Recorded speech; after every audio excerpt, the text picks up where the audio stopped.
కీర్తన గ్రంథము 12వ అధ్యాయం. కీర్తన గ్రంథము 12వ అధ్యాయము 1-2 వచనాలు చదువుకుందాం.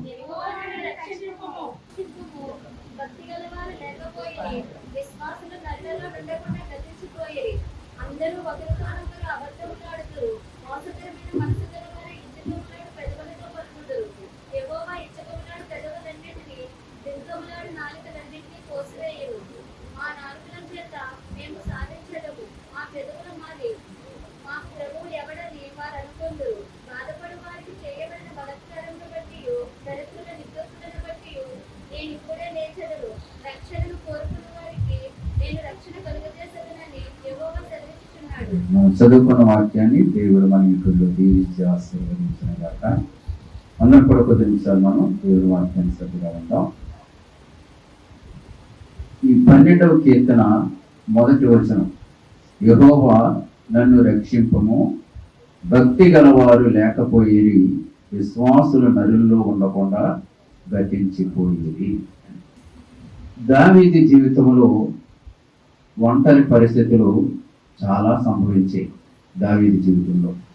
అలాగనే ప్రభువును ఎరిగినటువంటి మన జీవితాలలో కూడా అనేక సార్లు ఒంటరి పరిస్థితులు ఎదురవుతూ ఉంటాయి. అంటే ఈ ఒంటరి పరిస్థితులలో మనుషులు మనకి దూరముగా ఉన్నా దేవుడు మనకి దగ్గరగా ఉంటాడు. ఎవరు మనల్ని విడిచిపెట్టినా దేవుడు మనలను విడిచిపెట్టడు. ఆయన మనకు తోడయ్యండి, ఆయన మనకు సహాయము చేసే దేవుడై ఉన్నాడు. అందుచేత దావీదు అంటున్నాడు, ఏమంటున్నాడు? యెహోవా నన్ను రక్షించు, భక్తి గలవారు లేకపోయిరి, అందరూ ఒకరితో ఒకరు అబద్ధములు ఆడుతురు. అంటే అబద్ధాలు చెప్పేవాళ్ళు భక్తి పరులు కాదని అర్థం. అబద్ధాలు చెప్పేవారు భక్తి పరులు కాదు అని మనం అర్థం చేసుకోవాలి. అంటే అబద్ధాలు చెప్పేవారిని దేవుడు ఏమన్నాడు? వారి నరకమునకు వెళ్ళిపోతారు అన్నాడు. అబద్ధికులు అందరూ అన్నాడు. అంటే అబద్ధం అనేది మనకు తెలియకుండా జరిగేటువంటి ఒక పెద్ద పాపమే. సాధారణంగా మనుషులందరికీ, చిన్నపిల్లలు మొదలుకొని ముసలి వారి వరకు, అన్ని వయసుల వారు కూడా చెప్పండి, అబద్ధం చెప్పకుండా ఎవరు ఉండలేదు. అంచేత అబద్ధం అనేది చాలా ప్రమాదకరమైనటువంటిది. అంచేత భక్తి కలిగిన వారు అబద్ధాలు చెప్పరు. భక్తి కలిగిన వారు దేవుని భయం కలిగి ఉంటారు కాబట్టి నిజమే చెప్పడానికి ప్రయత్నం చేస్తారు. అంచేత ప్రభువుని ఎరిగినటువంటి మన అందరి జీవితాలలో భక్తి కలిగి ఉండాలి అని దేవుడు కోరుకుంటూ ఉన్నాడు. మనం భక్తి కలిగి ఉంటే మనకు మేలు కలుగుతుంది, మన చుట్టూ ఉన్న సమాజానికి కూడా మేలు కలుగుతుంది. సంఘమును బట్టి అనేకులు సంతోషించి ఆనందించి వారు కూడా ప్రభు దగ్గరికి రాగలుగుతారు. అందుకని తిమోతి పత్రికలో పౌలు గారు సంఘానికి ఉత్తరం రాస్తూ అంటాడు, ఏమంటాడు? సంఘము సత్యమునకు స్తంభమును ఆధారమునై ఉన్నది. అంటే యేసుక్రీస్తు సత్యవంతుడు కాబట్టి ఆయనను ఆరాధించేటువంటి మనము కూడా సత్యమును అనుసరించే వారిగా మనము ఉండాలి. అందుకని యోహాను రాసినటువంటి పత్రికలు అంటాడు కదా, 3వ పత్రికలు ఏమంటాడు? నా పిల్లలు సత్యమును అనుసరించి నడుచుకొనుచున్నారని వినుట కంటే నాకు ఎక్కువైన సంతోషం మరి ఏమీ లేదు అంటాడు. అందుచేత దేవుని పిల్లలు సత్యమును కలిగి సత్యమును వెంబడించేవారిగా, అనుసరించేవారిగా ఉండాలి అని దేవుడు కోరుకుంటూ ఉన్నాడు. దేవునికి స్తోత్రం కలుగునుగాక. అందుచేత దేవుడు ఏమంటున్నాడు? భక్తి గలవారు లేకపోయిరి అని దావీదు దేవునికి ప్రార్థన చేస్తున్నాడు. అంటే దావీదు కాలంలో దావీదుకి ఎన్నో శ్రమలు, కష్టాలు, బాధలు వచ్చాయి. ఎన్ని కష్టాలు వచ్చినా, బాధలు వచ్చినా దావీదు తను చేసిన పొరపాట్ల వల్ల రాలేదని. దావీదు అప్పటికి ఏ పొరపాటు కూడా చేయలేదని. అయితే దావీదుని శత్రువులు తరిమి వెంటాడుతూ ఉన్నారు. ఈ తరుముతున్నటువంటి శత్రువులు ఎవరో తెలుసా? వారు కూడా సున్నతి పొందిన వారు. దావీదు కాలంలో రాజుగా ఉన్నటువంటి సౌలు సున్నతి పొందినవాడు, ఆ రాజ్యంలో ఉన్న సైనికులు సున్నతి పొందినవారు, ఆ దేశంలో ఉన్న ప్రజల సున్నతి పొందినటువంటి వారు. వారే తరుముతున్నారు దావీదు. అయితే వారు మాత్రం సున్నతి అంటే పొందారు కానీ వారి జీవితాలలో ఏమి లేదంటే మార్పు అనేది లేదు. ఈ రోజుల్లో కూడా బాప్తిసం అంటూ పొందుతున్నారు కానీ మనుషుల్లో ఏమి లేదు, మార్పు లేదు. అందుకని గలతీ పత్రిక 6వ అధ్యాయం కదా, బాహ్యమునకు యూదుడైన వాడు యూదుడు కాదు, అంతరంగమందు యూదుడైన వాడే యూదుడు. అంటే అంతరంగంలో మార్పు జరిగితే చెప్పండి, బాహ్య సంబంధమైన కార్యాల్లో కూడా మార్పు కనబడుతుంది. అందుకని ఈ దావీదు అంటున్నాడు, భక్తి గలవారు లేకపోయిరి అంటున్నాడు. అంచేత బైబిల్ గ్రంథంలో ఆయా కాలాలలో కొంతమంది దేవుని కొరకు నిలబడ్డారు, కొంతమంది చెప్పండి కొంతమంది దేవుని ఎరగనట్టుగానే ప్రవర్తించిన వారు చాలా మంది బైబిల్ గ్రంథంలో ఉన్నారు. చదువుతుండకు వచ్చిన ఆదికాండము 7వ అధ్యాయము 1వ వచనాన్ని చదవండి. దేవుడు అంటున్నాడు, యెహోవా అంటున్నాడు, ఈ తరము వారిలో నీవే నా ఎదుట నీతిమంతుడవై ఉండుట చూచితిని గనుక నీవును నీ ఇంటి వారును ఓడలో ప్రవేశించుడి.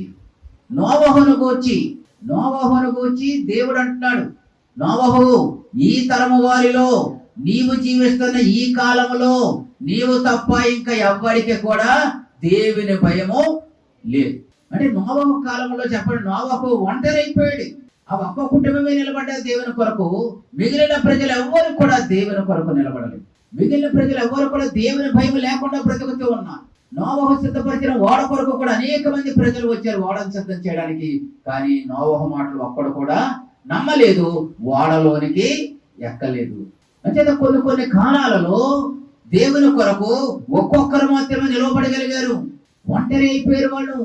వారి జీవితాల్లో కష్టాలు వచ్చినా, శ్రమలు వచ్చినా, బాధలు వచ్చినా, ఎవరు ఎన్ని రీతిలుగా వారిని హేళన చేసినా, నిందించినా గాని వారు దేవుని భయము విడిచిపెట్టలేదు. నోవహు వెళ్ళి ప్రకటిస్తూ ఉంటే అందరూ హేళన చేసి ఉండొచ్చు. మరి తుఫాను వస్తుందంట్రా, వర్షం వస్తుందంట్రా, పైనుంచి నీళ్ళు వస్తాయంట్రా. ఎప్పుడైనా మనం చూసామా పైనుంచి నీళ్ళు రావడం? మనం ఇప్పుడు చూడలేదే. పైనుంచి నీళ్ళు వస్తే మనం నమ్మేస్తామా? పని ఏమి లేదు అతనికి. ఉదయాన్నే వందల సంఖ్య తీసుకొని రోజు చెప్పిందే చెప్తున్నాడు దేవుని ఉగ్రత వచ్చేద్దని. మనకు తెలియకుండా ఎలా వస్తుందిరా అని నోవహును ఏం చేసేవారు? హేళన చేసేవారు. ఆ మాటలు ఎవరు నమ్మలేదు. ఒకానొక రోజు ఆకాశం నుంచి నీళ్లు పడతా ఉంటే చెప్పండి, అరే నీళ్లు పడితే చల్లగా ఉన్నాయనుకుని సంతోషించారు, ఎగిరేరు, గంతులు వేసారు. ఆ నీటి పట్ట రోజు రోజుకి పెరిగింది. మనుషులు మునిగిపోయే స్థాయి వరకు పెరిగింది. మనుషులు మునిగిపోయే స్థాయిని మించి ఇంకా పెరిగింది ఆ వరద.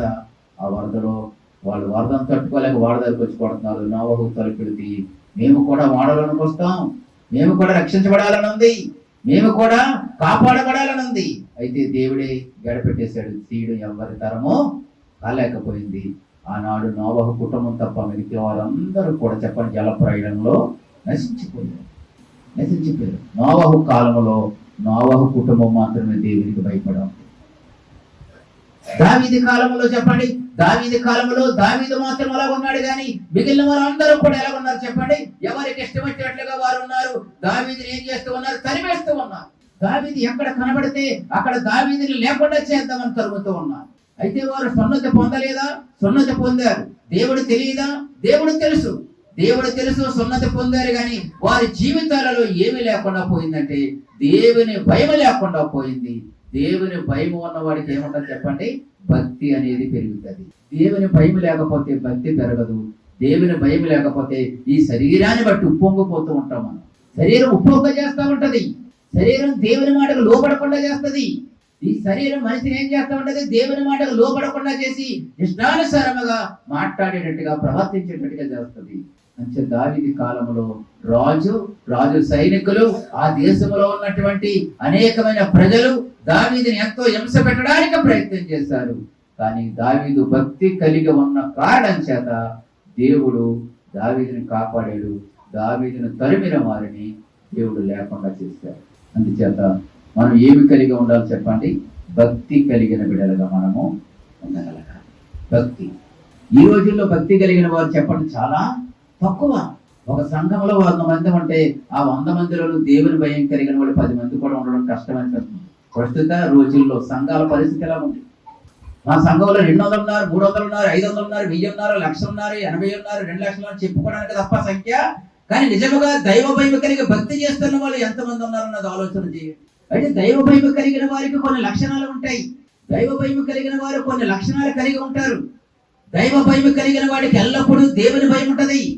ఎక్కడ ఉన్నా కానీ దైవ భయం కలిగి జీవించే వారి యొక్క లక్షణాలు కానీ, పద్ధతులు కానీ, పనులు కానీ వేరుగా ఉంటాయి మిగిలిన వారి కంటే. అందుచేత మనము భక్తి కలిగి ఉండడం మంచిది. భక్తి మనకి మేలు చేస్తుంది. భక్తి మనకి ఏం చేస్తుంది? మేలు చేస్తుంది. అందుకని భక్తి చేయడం మనం ఏం చేయాలి? నేర్చుకోవాలి. యెషయా గ్రంథంలో అంటాడు, భక్తి కలిగిన వారు తీసుకుని పోబడుతున్నారు కానీ దానిని ఎవరు లక్ష్య పెట్టట్లేదు. భక్తి కలిగిన వారు ఎక్కడికి వెళ్ళిపోతున్నారట? దేవుని దగ్గరికి వెళ్ళిపోతూ ఉన్నారు భక్తి కలిగిన వారు. దానికి ఎవరు కూడా మనసును పెట్టడం లేదు. దేవుని పిల్లలుగా భక్తి కలిగి ఉంటే ఆ భక్తి మనకు ఆశీర్వాదాలు తీసుకుని వచ్చేది. భక్తి చెయ్యడమే మనం నేర్చుకోవాలి. భక్తి అంటే ఏంటి? భక్తి అంటే ఏంటి? చదువు. సామెతల గ్రంథము 8వ అధ్యాయము 13వ వచనాన్ని చదువుకుందాం. సామెతల గ్రంథం 8వ అధ్యాయం 13వ వచనం. యెహోవా యందు భయభక్తులు కలిగి ఉండుట చెడుతనమును అసహించుకున్నటయే. అంటే భక్తి అంటే ఏంటి చెప్పండి? చెడుతనమును అసహించుకోవాలి. చెడుతనం అనేది మనకి ఏ రూపంలో మన దగ్గరికి వచ్చినా, చెడుతనం అనేది మన మనసులో ఏ విధముగా ఏలుబడి చేస్తున్నా, చెడుతనం అనేది ఏ ఆలోచన రూపంలో మన మీద ఏలుబడి చేస్తున్నా కానీ చెడుతనాన్ని మనం ఏం చేయాలి? అసహించుకోవాలి. చెడుతనాన్ని అసహించుకుంటేనే వచ్చేది ఏంటి చెప్పండి? భక్తి. చెడుతనాన్ని అసహించుకోలేంత కాలం మనం ఎంత మందిరానికి వెళ్ళినా ఎన్ని చేసినా వాటి వల్ల ఏమి మనుషులు సంతోషించొచ్చేమో కానీ దేవునికి మాత్రం మహిమ రాదు. మనుషులు సంతోషించవచ్చు కానీ దేవునికి మహిమ కలగాలంటే ఏం చేయాలి మనం చెప్పండి? చెడుతనమును పూర్తిగా విడిచిపెట్టాలి. చెడుతనము, చెడ్డ తలంపులు వచ్చినప్పుడు, చెడు ఆలోచనలు వచ్చినప్పుడు, చెడు మనుషులు ప్రత్యక్షమైనప్పుడు, చెడు మాటలు మనకు చెబుతూ ఉన్నప్పుడు ఆ చెడుతనం మన మీద ఏలుబడి చేయకుండా మనం చూసుకోవాలి. చెడుతనం మన మీద ఏలుబడి చేసుకోకుండా చూసుకోవాలి అంటే మనలో ఏముండాలి? దేవుని భయం. అందుకే అంటాడు కీర్తనకారుడు, యెహోవా యందలి భయము పవిత్రమైనది. 93వ కీర్తనలో అంటాడు, యెహోవా ఎన్నటెన్నటికీ పరిశుద్ధతయే నీ మందిరమునకు అనుకూలము. దేవుని పిల్లలు పరిశుద్ధముగా ఉండాలని దేవుడు కోరుతున్నాడు. దేవునికి స్తోత్రం కలుగునగాక. అందుచేత భక్తి అంటే ఏంటి? మొదటి లక్షణం ఏంటి చెప్పండి? చెడుతనమును అసహించుకొనుట. ఈ రోజుల్లో చెడుతనం అసహించుకోవడం వాళ్ళు ఎంతమంది ఉన్నారు చెప్పండి? పొద్దుట్లు లేచినంత చెడుతనమే వినాలి. మనుషులకి చెడే మాట్లాడుకోవాలి, చెడే వినాలి. నీకు ఎందుకు వచ్చిన సంగతులు అవి? నీ సంగతి ఏదో నువ్వు చూసుకోవచ్చు కదా, నా సంగతి ఏదో నువ్వు చూసుకోవచ్చు కదా. ఎవరైనా ఏదైనా చెప్పినప్పుడు అమ్మ ఇలాంటి విషయాలు మనకి ఎందుకు రాదు? ఎప్పుడైనా ఎవరైనా అంటున్నామా? ఇంకా చెప్పడం దురద సేవలు అంటే మన సేవలు ఏ సేవలు అంటే తిమోతి 10 సేవలు అంటమ్మా దురద సేవలు గలవారై. ఈ సెవులకు దురద ఎక్కువ. దురద వచ్చినంత గోపుతూ ఉంటే ఏమవుతుంది? చెవి పుండు అయిపోతుంది. అవుదా? దురద వస్తుంది. ముందు దురదతో స్టార్ట్ అవుతుంది. పుండు రానికి కారణం మొదట పెట్టేవారు దురద. అదే పని మీద ఎలాగ రబ్ చేసామనుకోండి అది పుండు అవుతుంది. ఆ పుండు పెరిగి పెద్దదవుతుంది. మనుషులు ఎలా ఉన్నారట అంతే దినాల్లో? దురద సెవులు గలవారు. చెడు వినడానికి మరింత ఆతృత ఎక్కువైపోయింది ఈ రోజుల్లో. చెడుతనాన్ని వదిలిపెట్టకపోతే మనం చేసేది అసలు భక్తే కాదు. మన మనసులో అనుకుంటున్నాం నేను భక్తి చేస్తున్నాను కానీ నిజమైన భక్తి చేసే బిడ్డలుగా మనము ఉండగలగాలి. దేవునికి స్తోత్రం కలుగలగాలి.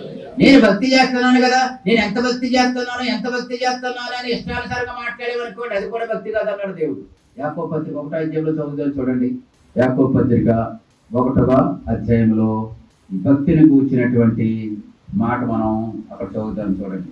26వ వచనం 27వ వచనం చదువుతాం. ఎవడైనను నోటికి కళ్ళెము పెట్టుకొనక తన హృదయమును మోసపరుచుకొనుచు భక్తి గలవాడని అనుకొని నీడల వాని భక్తి వ్యర్థమే.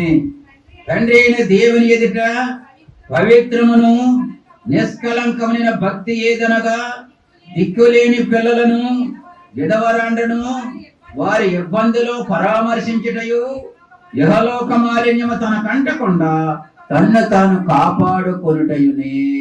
దేవునికి స్తోత్రం కలుగును.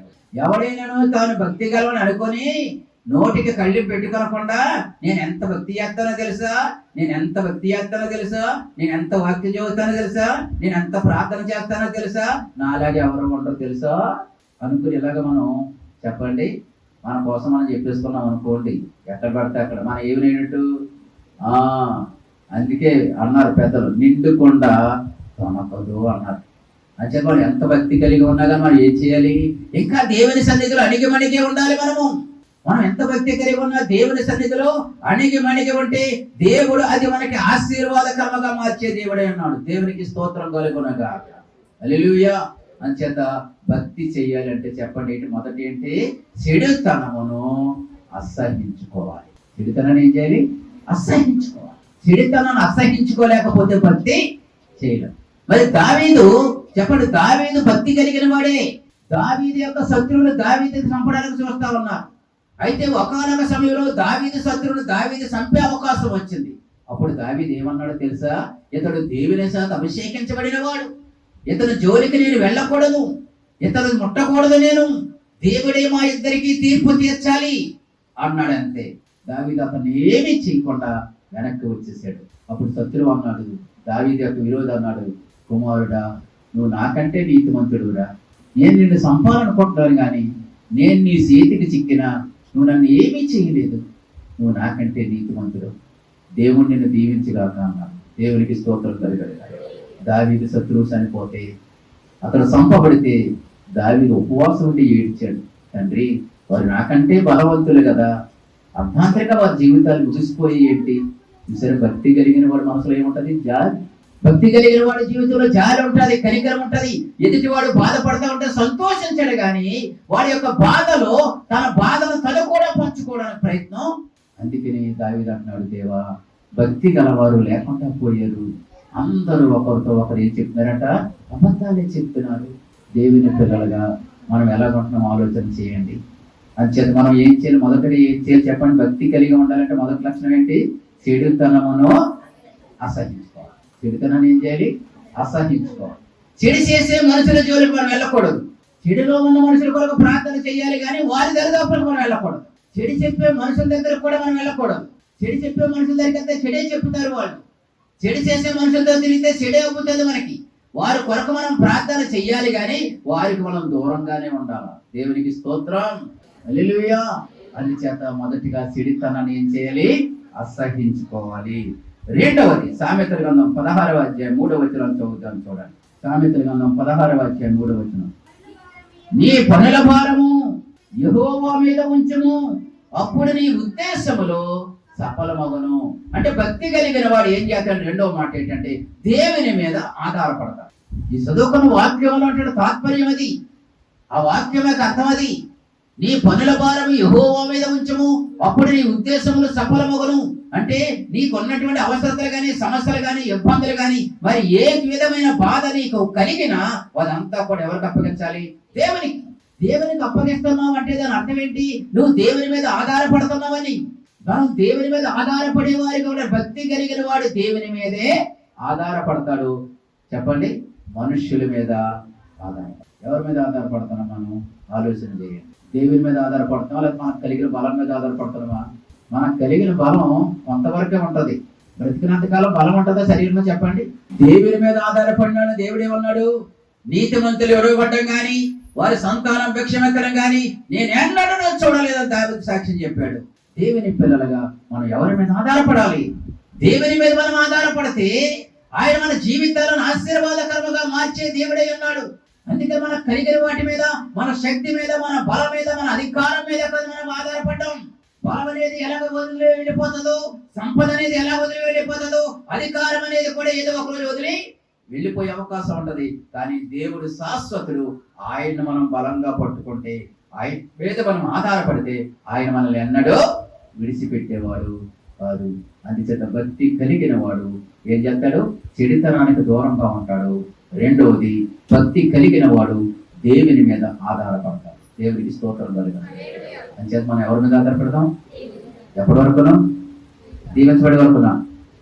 కొందరు అలాగే ఉంటారు, దీవించబడే వరకు దేవుని మీద ఆధారపడతారు. దీవించబడిన తర్వాత చెప్పండి, దేవుడా నాకు మళ్ళీ అవసరమైన వస్తాను, అప్పుడు దాకా నువ్వు కొంచెం రెస్ట్ తీసుకో. ఎల్లవేళలా బ్రతికినంత కాలం దేవుని మీద ఆధారపడే బిడ్డలుగా మనము ఉండగలగాలి. దేవునికి స్తోత్రం కలుగునగాక. హల్లెలూయా. అంచేత భక్తి కలిగిన వారు ఇంకా మన ఎబ్రీ పత్రిక 10వ అధ్యాయము 24, 25 వచనాలు చదువుకుందాం. ఎబ్రీ పత్రిక 10వ అధ్యాయం 24. కొందరు మానుకొనుచున్నట్టుగా సమాజముగా కూడుట మానుకొనక ఒకరినొకరు హెచ్చరించుచు ఆ దినము సమీపించిన కొలది, మీరు చూచిన కొలది మరి ఎక్కువగా అలాగ చేయము, ప్రేమ చూపుటకును సత్కార్యములు చేయుటకును ఒకరినొకడు పురుకొల్పు కొనవల్లని ఆలోచింతము. దేవునికి స్తోత్రం కలుగును గాక. అంటే భక్తి కలిగిన వాడు ఏం చేస్తాడు చెప్పండి? సంఘ సహవాసంలో కొనసాగుతూ ఉంటాడు. భక్తి కలిగిన వారు సంఘ సహవాసంలో కొనసాగుతారు కానీ సంఘ సహవాసానికి దూరముగా ఉండరు. సంఘ సహవాసానికి దూరముగా ఉంటే నష్టపోతాం. సంఘ సహవాసానికి దూరంగా ఉంటే మళ్ళా లోకంలో కలిసిపోతాం. అందుకని పౌలు గారు అన్నారు, తిమోతికి ఉత్తరం రాసి ఏమన్నాడు తెలుసా? పౌలు గారు, నేను వారిని సాతానికి అప్పగించేశాను అన్నాడు. ఇద్దరు మనుషులు పౌలు గారిని వదిలిపెట్టి వెళ్ళిపోయారు. పౌలు గారిని వదిలిపెట్టి సంఘాన్ని వదిలిపెట్టి వెళ్ళిపోయి ఎక్కడికి వెళ్ళిపోయిన వాళ్ళు లోకానికి వెళ్ళిపోయారు. లోకంలో ఎవడున్నాడు? సాతాను అన్నాడు. అందుకే పౌలు గారు అన్నారు, నేను వారిని సాతానుకు అప్పగించింది. అంటే భక్తి కలిగిన వారు ఎక్కడ ఉంటారు? దేవుని సహవాసంలో. దేవుని సహవాసంలో ఉన్న వాడికి ఏమి దొరుకుతుంది? దేవుని సహవాసంలో ఉన్న వాడికి దేవుని వాక్యం దొరుకుతుంది. దేవుని సహవాసంలో ప్రార్థనా సహకారం దొరుకుతుంది. దేవుని సహవాసంలో ఉన్న వారికి చెప్పండి, దేవుని కూర్చున్నటువంటి ఆసక్తి కలుగుతుంది. దేవుని సహవాసానికి దూరం అయిపోతే ఇవి ఏమీ దొరకవు. ఏం దొరుకుతాయి? దేవుని సహవాసానికి దూరంగా అయిపోతే ఏం దొరుకుతాయి? లోక సంబంధమైన అల్లరితో కూడిన ఆటపాటలు దొరుకుతాయి. అంతమించి ఇంకేం దొరకవు. లోకంలో అయ్యే ఉన్నాయి. అల్లరితో కూడిన ఆటపాటలు ఉన్నాయి. వెళ్తే మందికన్నా వెళ్తాడు, లేకపోతే సిందేయడానికైనా వెళ్తాడు, లేకపోతే ఇంకొకటి చేయడానికైనా వెళ్తాడు. కానీ దేవుని సహవాసం ఉన్న వారికి ఏముంటాయి? ప్రార్థన ఉంటుంది, వాక్యం ఉంటుంది.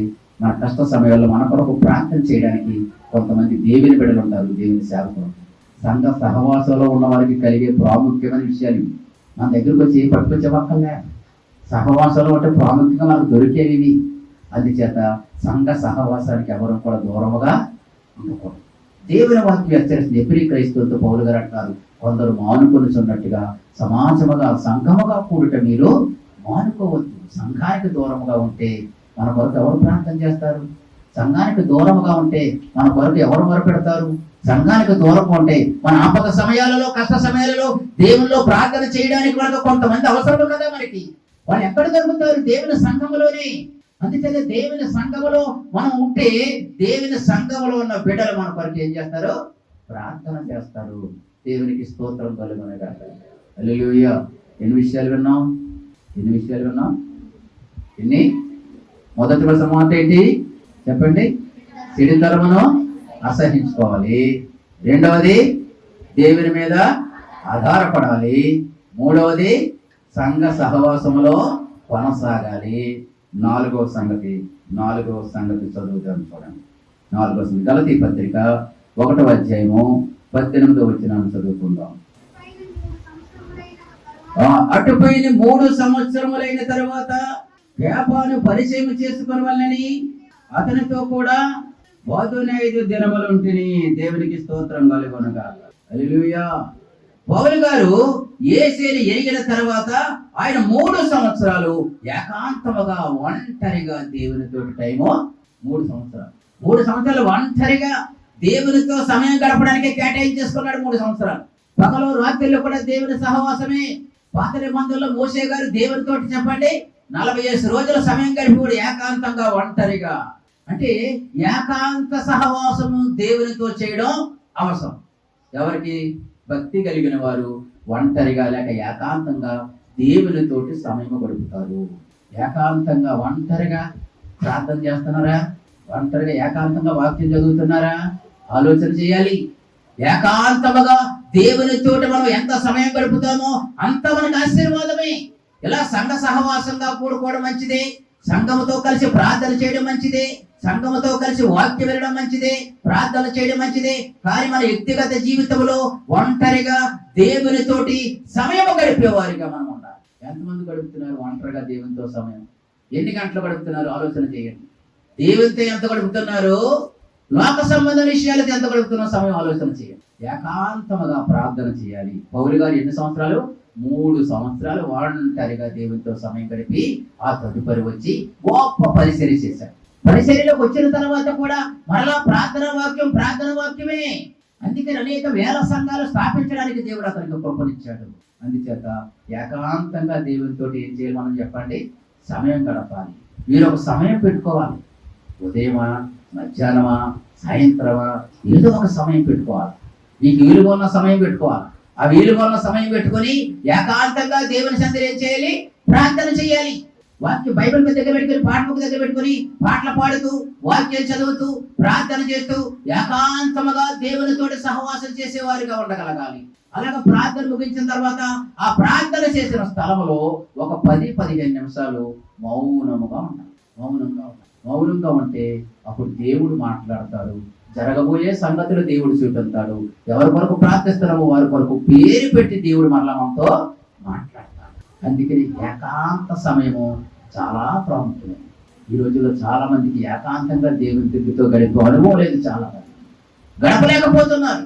సమయం లేదా ఉంటుంది, సమయం చాలా ఉంటుంది, కానీ సమయం దేవునితో గడపడం లేదు. యేసయ్య కూడా చూడండి, ఆయన ఏకాంతముగా బాప్తిసం పొందిన తర్వాత 40 రోజులు ఏకాంతంగా టైం గడిపడే లేదా? పగలు రాత్రులను ఆయన పరిచర్య చేసిన సమయంలో కూడా ఆయన ఏం చేసేవాడు? ఏకాంతముగా ఆయన సమయము గడుపుతూనే ఉండేవాడు. ఏకాంతముగా ఆయన సమయం గడిపేవాడు. మార్క్స్ వార్త 1:35 చదవండి. ఆయన పెందలకడనే లేచి ఇంకను చాలా చీకటి ఉండగానే బయలుదేరి అరణ్య ప్రదేశానికి వెళ్ళి అక్కడ ప్రార్థన చేయించడు. ఒక్కడే ఏకాంతముగా. యేసయ్యకు ప్రార్థన చేయవలసిన అవసరం లేదు మనకు నేర్పించడానికి. ఆయన కూడా ఏకాంతముగా సమయం గడిపేవాడు. ఏకాంతంగా తండ్రితోటి సమయం గడిపేవాడు. పగల ప్రార్థన చేసేవాడు. సాయంకాలం కూడా ఏం చేసేవాడు? ఆయన సాయంకాలం కూడా ప్రార్థన చేసేవాడు. చదువుతాను చూడండి, మత్తయి సువార్త 14వ అధ్యాయము 23వ వచనం. ఆయన జనసమూహములను పంపివేసి ప్రార్థన చేయుటకు ఏకాంతముగా కొండ ఎక్కిపోయి సాయంకాలం అయినప్పుడు ఒంటరిగా ఆ కొండ ప్రజలందరూ కూడా వెళ్ళండి, త్వరగా వెళ్ళకండి, అందరినీ శిష్యులు పంపించేసాడు, వచ్చిన ప్రజలు పంపించేసాడు, ఒక్కడే ఉండిపోయి ఆయన ఏకాంతంగా సాయంకాలం ఏం చేస్తున్నాడమ్మా? ప్రార్థన. పొద్దుటే ఉదయాన్నే లేచి ఏం చేస్తున్నాడు? ప్రార్థన. మరి రాత్రి ఏం చేస్తున్నాడు? చదువుదాం చూడండి. లోకాసు వార్త 6వ అధ్యాయం 12వ వచనం. లోకాసు వార్త 6వ అధ్యాయం 12వ వచనం. ఆ దినముల యందు ఆయన ప్రార్థన చేయుటకు కొండకు వెళ్ళి దేవుని ప్రార్థించట యందు రోజుకి ఎన్నిసార్లు చేస్తున్నాడు? ఏసీ ఎన్నిసార్లు చేస్తాడు రోజు ప్రార్థన? చీకటితోట చేస్తున్నాడు, సాయంకాలం చేస్తున్నాడు, రాత్రి చేస్తున్నాడు. మరి మనం ఎన్నిసార్లు చేస్తున్నాం? ప్రార్థన ఎన్నిసార్లు చేయం, కానీ భోజనం మాత్రం 3 కంటే ఎక్కువ సార్లు చేస్తాం. భోజనం మాత్రం ఎన్నిసార్లు చేస్తాం? 3 కంటే ఎక్కువ సార్లు చేస్తాం భోజనం. చెప్పండి, లేచి లెగ్గానే పాసిటీ, ఆ తర్వాత బొమ్మడుకున్న తర్వాత టిఫిన్, మరలా టీ, తర్వాత మధ్యాహ్నం భోజనం, సాయంకాలం కొండల కడిగేటప్పుడు మళ్ళీ మిగిలిపోయింది మళ్ళీ భోజనం, మళ్ళా సాయంకాలం బయట నుంచి ఏమన్నా పట్టుకొస్తే ఆ భోజనం, ఆ తర్వాత రాత్రికి మిగిలిపోయింది మిగులు సగులు రాత్రి ఒకవేళ మిగిలిపోతే పాస్పెట్లో పెట్టి మరలా పొద్దున్నే మరలా తినేది. పాస్పెట్ అంటే ఏంటి? పాస్పెట్ అంటే ఏంటి? ప్రిచ్. దేవుని పిల్లలుగా చూడండి, యేసయ్య దేవుడయ్యుండి, దేవుని కుమారుడయ్యుండి, ఈ లోక రక్షకుడయ్యుండి, ఆయన తన సమయాన్నంతా ఎక్కడ గడుపుతున్నాడు చెప్పండి? ఏ పని నిమిత్తమైతే వచ్చి ఉన్నాడో, ఏ పని నిమిత్తమైతే ఈ లోకానికి వచ్చాడో ఆ పని మీద ఉండి తన సమయాన్నంతా కూడా ప్రజల కొరకే ఇచ్చిస్తూ ఉన్నాడు. ఏకవని ప్రార్థన చేస్తున్నాడు, సాయంకాలం ప్రార్థన చేస్తున్నాడు, రాత్రంతా ప్రార్థన చేస్తున్నాడు. ఇది వారికి ఆయన మాదిరికరంగా చూపించాడు. మీరు కూడా ఎలా చేయండి అన్నాడు. పరలోక ప్రార్థన కూడా మనం నేర్పించాడు, మాదిరికరమైన ప్రార్థన. కానీ మనం ఏం చేస్తున్నాం ఆలోచన చేయండి. ఏకాంతముగా దేవునితోటి మనం సమయం గడపాలి. ఒంటరిగా దేవునితోటి సమయం గడపాలి. దేవునితో సమయం గడిపితే అది ఆశీర్వాదకరమైన సమయం. కొంతసేపు వాక్యం చదువుట, కొంతసేపు పాటలు పాడుకుంటా, కొంచెం ప్రార్థన చేస్తూ అలాగ ఏకాంతంగా మనం గడిపే సమయాన్ని దేవుడు ఆశీర్వాదకరంగా మారుస్తాడు. అంచేత భక్తి కలిగిన వారు ఎలా చేస్తామంటే వారి భక్తిలో ఎదుగుతారు. ఒకసారి ఒక దైవజనుడు ఆయన ఎవరైనా ఏదైనా విషయం చెప్పారనుకోండి, ఆ విషయం దేవుని దగ్గర నుంచి ఆ సమస్య పరిష్కారం అయ్యేంత వరకు ప్రార్థన చేస్తానే ఉండేవాడు. ఎవరికి కనిపించేవాడు కాదట. ఎవరికి కనిపించకుండా ప్రార్థన. కొన్నిసార్లు ఆ గడ్డి మెట్లు వేస్తారు కదా, గడ్డి పొలాల్లో గడ్డి, ఆ గడ్డి మెట్లకి దూరిపోయి చిన్నది చేసుకుని గాలి ఆడడానికి చిన్నది గ్యాప్ పెట్టుకుని ఆ గడ్డి మెట్లు దూరి ప్రార్థన చేసేవాడు. మనుషులకి ఎవరికి కనబడకూడదని. కొన్నిసార్లు ఏం చేసేవాడట, కాలువల్లో తోరలు వేస్తారు కదా నీరు పారడానికి, అట్టి మనుషులు వెళ్ళడానికి, ఆ తోరలోకి దూరిపోయి ఈ పక్కన ఆ పక్కన కొమ్మలు అడ్డు పెట్టుకునేవాడు. ఒకసారి చెట్టు త్వరలోకి దూరిపోయి ప్రార్థన చేస్తారు. కొన్ని చెట్లు తినేస్తా ఉంటాయి కదా, త్వర ఉంటుంది కదా, చెట్టు త్వరలోకి దూరిపోయి ప్రార్థన చేస్తారు. ప్రార్థన చేసి అలిసిపోయాడు. అతను అలిసిపోయిన తర్వాత నీరసించిపోయాడు. నీరసించిపోతే తినడానికి ఏమీ లేదు, తినడానికి ఏమీ లేకపోతే అప్పుడు ఏం చేస్తున్నాడో తెలుసా? అప్పుడు అలాగే నీరసించిపోతే దేవుడు అప్పుడు ఉడతలతో మాట్లాడాడు. ఎవరితోటి? ఉడతలతోటి. ఆ ఉడతలు అట్టుకొచ్చి అతనున్న చెట్టు తొర దగ్గర కొన్ని జాంపళ్ళు పడితే ఆ జాంపళ్ళు తిని మరలా ప్రార్థన చేయడం ప్రారంభించాడు. దేవుని పిల్లలుగా ఏకాంతముగా మనం దేవునితోటి సమయం గడపాలి. అది మనకు ఆశీర్వాదం. ఏకాంతంగా ఎక్కడెక్కడో సమయం గడుపుతున్నాం, అది మనకు మంచిది కాదు. కానీ దేవునితో ఎంత సమయం గడిపితే అంతయు కూడా మనకు ఆశీర్వాదకరంగా దేవుడు మారుస్తాడు. అందుచేత భక్తి కలిగిన వారు ఏకాంతంగా దేవునితో సమయం గడపడానికే ఇష్టపడతారు. దేవునికి స్తోత్రం కలుగునగాక. మరొక మాట, భక్తి కలిగిన వారు స్వాదనలకు లొంగిపోరు. స్వాదనలకు ఏం చేయరు? లొంగరు. స్వాదనలు వస్తాయి, కొన్నిసార్లు ఇంట్లో వస్తాయి స్వాదం, ఇంట్లో వస్తాయి స్వాదనలు, కొన్నిసార్లు బయట నుంచి వస్తాయి స్వాదనలు, కొన్నిసార్లు భార్యాభర్తల మధ్యలో వస్తాయి స్వాదనలు, కొన్నిసార్లు చెప్పండి చిన్నపిల్లలు కూడా గొడవడేస్తారు తల్లిదండ్రులకి. ఎవరి నుంచి ఏ శోధన వచ్చినా కానీ ఆ శోధన మనం ఏం చేయాలి? తట్టుకోవాలి. ఆ శోధనకి లొంగిపోయామనుకోండి మనం అతి భక్తి జీవితం పాడైపోతాం. ఎవరు ఈ శోధన వచ్చింది, ఈ సమస్య వచ్చింది, ఈ కష్టం వచ్చింది, ఈ సమస్యల నుంచి, శోధనల నుంచి, ఇబ్బందుల నుంచి నువ్వు నన్ను తప్పించడు ఆయన, నువ్వు నాకు మేలు చేస్తావు. దేవుని మీద ఆధారపడి ఆ శోధనను కూడా మనం ఏం చేయగలగాలి? జయించేవారు కావాలి. దేవునికి స్తోత్రం కలుగునుగాక. మంచిది. ఏసైకి శోధనలు వచ్చాయి, ఏసై శోధనలు వచ్చాయి, ఏసై శోధనలు లొంగిపోయాడా? లొంగలేదే. అలాగే యాకోబు పత్రికలో అక్కడ ప్రజలకు శోధనలు వచ్చాయి, వాళ్ళందరూ ఉన్న ప్రాంతాలు వదిలిపెట్టి పారిపోయారు, వేరే చోట్లకి వెళ్ళిపోయి వాళ్ళు దేవుని సహవాసాలు ఉన్నారు కానీ దేవుని సహవాసాలు దూరం అయిపోలేదే. పేతురు పత్రికలో కూడా ఆ ప్రజలు చెదిరిపోయారు. గలతయ, కప్పదొకియ, ఆసియా, బిథినియా అనే దేశాల్లో చెదిరిపోయారు. ఆ చెదిరిపోయిన వారందరూ కూడా దేవుని సహవాసాన్ని దూరం అయిపోలేదే. శోధనలు చేయాలి. దశలోనిక సంఘంలో ఉన్నవారు వారు భయంకరమైన శోధన సమయాలలో దేవుణ్ణి ఎరిగిన తర్వాత ఇంకా శోధనలు ఎక్కువయ్యాయి, వారు దేవునికి దూరం అయిపోలేదు. కొన్నిసార్లు ఈ శోధనలో మనల్ని ఇంకా దేవునికి దగ్గరగా చేసేయాలి, ఇంకా దేవుల్లో ఎదగడానికి అనుకోవాలి. మనం ఈ శోధనలు బట్టి మనం దేవునికి దూరం అయిపోతే చివరికి లోకంలో కలిసిపోతాం.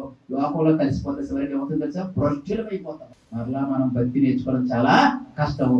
ఎవరు ఎన్ని చెప్పినా ఇంకా లోకంలో కలిసిపోతే ఎవరు ఎన్ని చెప్పినా ఇంకా బాగా మురుకైపోయి మట్లో నేర్పడి ఎంత ఉదిగదేమంతా వదులుతా చెప్పడం మురుకు వదలదు.